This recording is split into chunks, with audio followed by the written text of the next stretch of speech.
নমস্কাৰ বন্ধু বান্ধৱীসকল, আজি আৰৈ চাউলৰে ভাপত দিয়া পিঠা বনালোঁ। চাউলখিনি মই 3 ঘণ্টামান তিয়াই থৈছিলোঁ।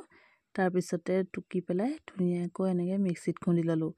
খুন্দি লৈ এয়া দেখিছেনে, খুন্দি লোৱাৰ পিছত মই এতিয়া অকণমান পানী মোহাৰি লৈ এনেকৈ চালি চালি ভাপত দিয়া পিঠাকেইটা বনালোঁ। এই বাতিটোতে বনাইছোঁ মই, ষ্টিলৰ বাতিত। আপোনালোকে প্লাষ্টিকো ল'ব পাৰে, কিন্তু ষ্টিলত বনালে ধুনীয়া হয়।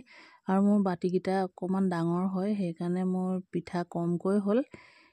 প্ৰথমতে মই পিঠাগুড়ি অকণ দিলোঁ, তাৰপিছতে অলপ গুড় দিছোঁ, তাৰপিছত আকৌ অকণমান পিঠাগুড়ি দিছোঁ। দি পেলানি মই নাৰিকল অকণমান ৰুকা নাৰিকল আছিলে, নাৰিকলো দি দিছোঁ।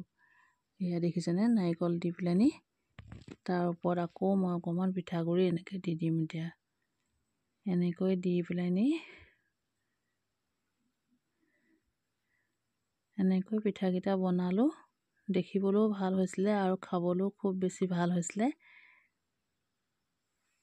ভাপৰ পিঠা খাই এনেও ভাল লাগে। মই বিহুতো বনাওঁ আৰু এনেও মই বনায়ে থাকোঁ যেতিয়াই তেতিয়াই। এতিয়া ৰোজা মাহ আহিছে, ৰোজা মাহতো তেনেকৈ বনাম খাবলৈ। বহুত বেছি ভাল লাগে। ইফতাৰতো এনেকৈ বনাই থ'লে খাই ভাল লাগে। বেছিকৈ হেঁচি নিদিব, এনেই হাতখনেৰে এনেকৈ আঙুলিকেইটাই এনেকৈ সমান কৰি দিব। তাৰপিছত কাপোৰ এখন তিয়াই লৈ এনেকৈ বান্ধি দিব। পাতলা কাপোৰ এখন ল'ব, বাতি এটাত পানী লৈ তাতে তিয়াই তিয়াই ল'ব, আৰু কাপোৰখন যিমানবাৰ বনাব পিঠা সিমানবাৰ তিয়াই তিয়াই ল'ব আপোনালোকে। তাৰপিছতে এতিয়া উতলি আছিলে পানী, ডেক্সি এটাত মই পানী উতলাই লৈছিলোঁ, তাতে মই এতিয়া এনেকৈ দি দিছোঁ। চাকনিখন পাতি পেলাই দিছেনে, এয়া এনেকৈ দি দিছোঁ।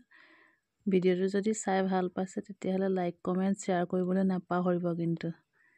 ধন্যবাদ। আজিলৈ আহিলোঁ।